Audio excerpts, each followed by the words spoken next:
Assalamualaikum warahmatullahi wabarakatuh. Introduce myself. My name is Nini Sari. I am Class C, English Education Department of West Sulawesi. In this video, I want to explain about present perfect. What's the present perfect?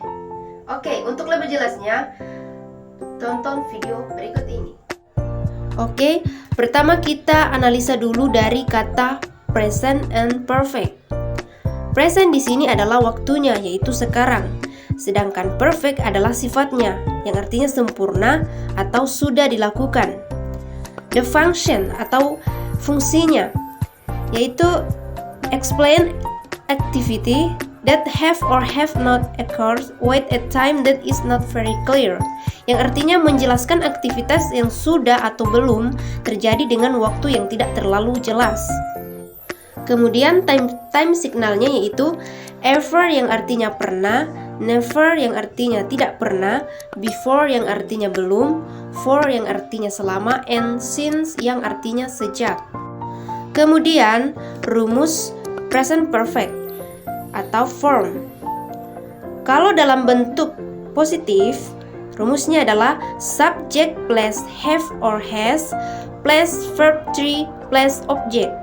Kemudian dalam bentuk negatifnya yaitu subject plus have or have plus not plus verb 3 plus object. Kemudian dalam bentuk interrogatifnya yaitu have or has plus subject plus verb 3 plus object. Pertama, kita akan membahas bentuk positifnya dulu, yaitu subject plus have or has plus verb 3 plus object. Di sini saya sudah membagi dua kelompok subjek, yaitu jika subjeknya adalah I, you, we, they, maka menggunakan have. Sedangkan jika subjeknya she, he, it, maka kita menggunakan has. For example, I have ever studied grammar. Artinya, saya sudah pernah belajar grammar.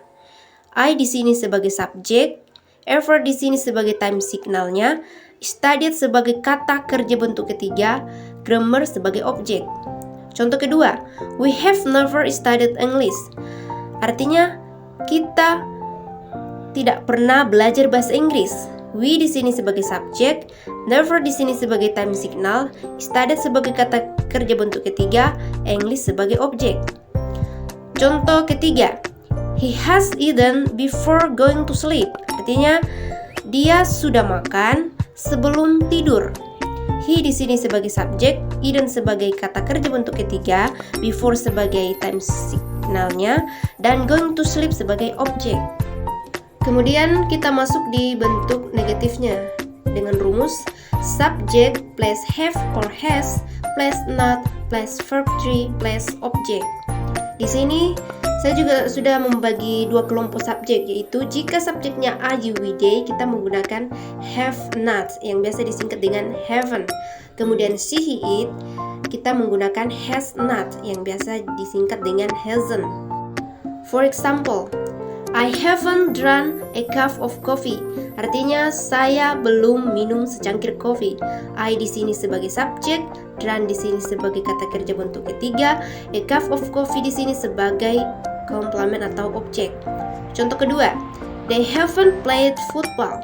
Artinya mereka belum bermain bola. They di sini sebagai subjek, played di sini sebagai bentuk kata kerja ketiga, sedangkan football sebagai objek. Kemudian contoh ketiga, she hasn't eaten rice. Artinya dia perempuan belum makan nasi. She di sini sebagai subjek, eaten di sini sebagai bentuk kata kerja ketiga, rice sebagai objek. Contoh keempat, he hasn't got paid. Artinya dia laki-laki belum mendapat gaji. He di sini sebagai subjek, got di sini sebagai kata kerja bentuk ketiga, dan paid di sini sebagai objek. Kemudian kita masuk di bentuk kalimat interrogatifnya dengan rumus have or has plus subject plus verb 3 plus object. For example, have you eaten? Yang artinya sudahkah kamu makan? Contoh 2, has she studied now? Artinya Sudahkah dia belajar sekarang? Contoh ketiga, have they played football? Sudahkah mereka bermain bola? Kemudian di present perfect dia juga menggunakan time signal yaitu for and since, yang dimana for diartikan sebagai selama and since diartikan sebagai sejak. The function atau fungsinya, for it used to describe the length of time an event occurred, yang artinya for digunakan untuk menjelaskan lamanya suatu peristiwa itu terjadi. Sedangkan since is used to describe the beginning of the event, yang artinya since digunakan untuk menjelaskan awal mula suatu peristiwa itu terjadi. For example, I have worked here for 5 years. Contoh kedua, I have worked here since 2019. Jadi, dari kedua contoh kalimat ini kita bisa mengetahui perbedaan antara for and since. Kalau for itu menekankan durasi atau lamanya suatu peristiwa itu terjadi, yaitu selama 5 tahun. Sedangkan since bersifat spesifik karena dia hanya menjelaskan awal mula suatu peristiwa itu terjadi, yaitu sejak 1990. Okay, I think that's all my explanation about the present perfect, and I hope you understand, and I say thank you very much. See you, bye bye.